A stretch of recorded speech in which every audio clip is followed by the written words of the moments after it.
Virgo, kumusta po kayo guys? Okay, so Virgo, tignan po natin, gabay kapalaran mo ngayong July 2024. So, Virgo, maganda pa rin na alam nyo ang inyong Sun, Moon, Rising, and Venus sign para sa iba nyo pang guidance, okay? Tignan po natin gabay kapalaran po ni Virgo. Virgo, Sun, Moon, Rising, and Venus sign ngayong July 2024.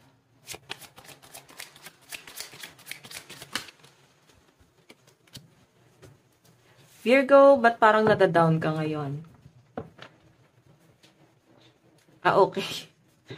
So, Virgo, eto ha, maaaring ang nagiging problema mo is patungkol sa pera.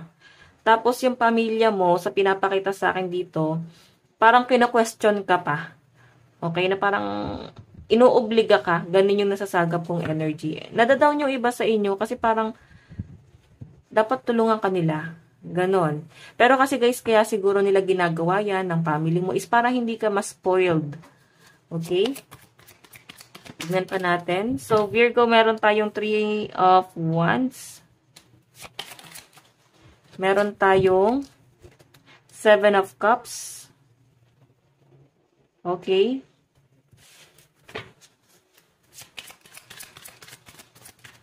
And the Star. Okay, so Virgo, sa malinaw na pinapakita sa akin dito, parang medyo naririndi yung pamilya mo. Parang feeling nila, ang dami mong demand, ang dami mong gusto, ganito, ganyan. Paano kanila tutulungan? Parang ganon. Siguro guys, meron kang pinagdadaanan, depression or anxiety, parang feeling nyo guys, hindi kayo naunawaan ng pamilya mo. May nakakita kasi ako, Virgo, parang may mga napapagod ng tumulong. Pwedeng ikaw to, pwede nyo naman guys i-reverse yung energy. Okay? May mga napapagod ng tumulong. Pwedeng ikaw yung tulong ng tulong or pwedeng sila yung tulong ng tulong sa inyo. At parang napapagod na. Sa pinapakita sa akin, ginagawa naman ng mga Virgo yung trabaho nila pero siguro talagang hindi sumasapat guys. Okay? And mataas din ang ambisyon ng mga Virgo. Actually, ang mga Virgo guys, mababait yan eh. Okay, mababait kayo pero siguro minsan nami-misinterpret ka ng mga tao, especially ng family. Okay, so tignan pa natin. Virgo. Wag din daw kayo guys masyadong magastos ngayong July 2024 kasi ayan, ikaw ang masasaktan, ikaw rin ang mahihirapan. Ang dami nyo guys gustong bilhin, gawin, ayusin. Siguro guys kailangan ayusin mo muna yung mindset mo. Okay? Ito yung magpapahamak sa inyo kung paano tumatakbo yung isip mo. Tignan natin pagdating sa love life ni Virgo. May bata kasi rito, guys. So, ayan. Pasensya na, guys. No? Yung anak ko kasi nandito sa gilid ko. Okay. So, Virgo. Tignan pa natin pagdating sa love life mo. Virgo, Sun, Moon, Rising, and Venus sign. Love life ni Virgo. Oops. So, guys, meron tayong scarcity mentality, 7 of Clouds, and partnership. So, pagdating sa relationship, guys, may partnership. Ibig sabihin, minsan nagkakaroon kayo, guys, ng tampuhan ng person mo. Minsan, nagkakaroon ng, parang nagiging on and off yung relationship ng dalawa. Minsan, nami-misinterpret ka. Pero parang hindi nyo naman, guys, kayang i-let go yung isa't isa. Okay? So, sa pinapakita sa akin dito, guys, partnership kasi is parang kayo pa rin yung nagkakaintindihan sa isa't isa. Ano ba yung pinagdadaanan nyo, ganto ganyan. Parang kayo pa rin ang magtutulungan bandang huli. Okay? Sige, tignan pa natin. Love life ni Virgo. Merong hindi natuto, guys. Maaring paulit-ulit lang yung scenario. So, Virgo, ang pinapakita rin sa akin dito, maaaring ang nagiging problema nyo dito is yung pamilya.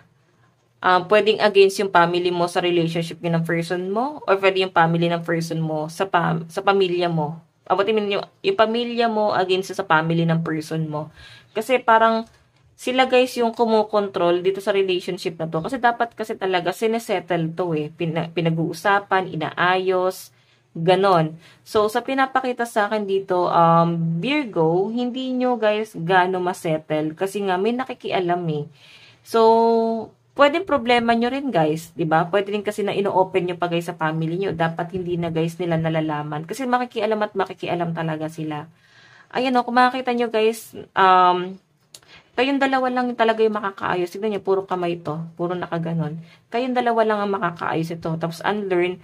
Tapos sabihin ng ibang tao sa inyo na hindi na talaga natuto yan. Nag-aayos lang. So, wala na guys gustong makinig. Kasi parang paulit-ulit lang yung nangyayari. May nananawa. Tignan natin guys ang inyong love advice. Virgo. Meron tayong illusion.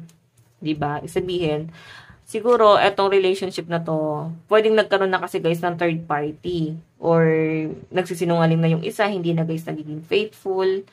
Avoid the trap of mistaking a fantasy for true soul connection. Wala guys, totoong, guys, parang hindi siya love story talaga kagaya na napapanood nyo guys sa fairy tale, sa television, walang ganon guys, okay?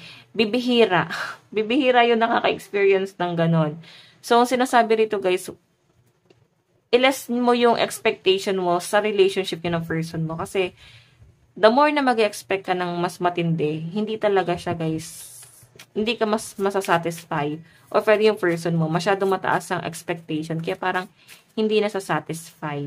So guys, meron tayong 11-11. 11-11 is an important number for twin flames. It symbolizes the harmony and balance of soul counterparts. So, alam nyo guys, kahit na ang daming conflict, dami nakikialam, parang maayos nyo pa rin to.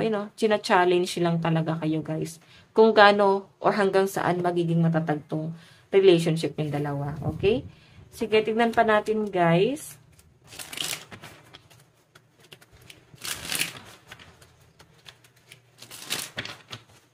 Tignan pa natin. Love and career. So, meron po tayong Ace of Raindrops. Revert. Money and career. Money and career. Clarity. Iba sa inyo guys ito, parang may magre-resign dito or pwedeng nadidrain na kayo sa trabaho nyo. Napaka-toxic na ata guys ng environment. Sa pinapakita po sa akin dito.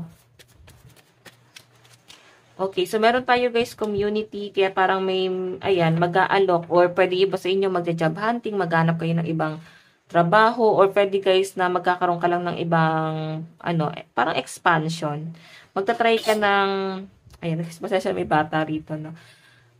Okay, magkakaroon ka lang guys ng ibang source of income. Magiging practical ka daw. Okay? So, magta-try yung iba sa inyo Virgo para hindi ka masyado na-stress sa bagay na yun. Parang iba na ipagmamanage mo doon. So, kagaya nga ng sabi ko guys, magkakaroon ng expansion. Okay? Tignan pa natin Virgo. Advice sa'yo. Meron tayong desert passage. Trust there's a divine plan. Diba? Maraming plano sa inyo sa universe. Minsan kasi guys, masyado tayong nagiging ungrateful. Yung bagay na gusto natin, yung gusto lang talaga natin yung dapat dumating. Or doon lang tayo guys mas nagiging grateful. Yung bagay na gusto natin. Tapos yung bagay na hindi naman natin guys hiniling yung ibinibigay sa atin. Parang hindi natin guys ganun na-appreciate. Pero yun talaga yung para sa inyo. Or baka hindi binibigay yung gusto nyo kasi mapapahama ka ron. Kaya binibigay yung bagay na ayaw mo. Yung bagay na ayaw mo nga, yan yung binibigay sa inyo kasi mas mag-grow ka dun sa bagay na yun. Okay? So, Virgo, ayan. Ito lang po ang inyong reading. Maraming salamat po. Bye-bye po.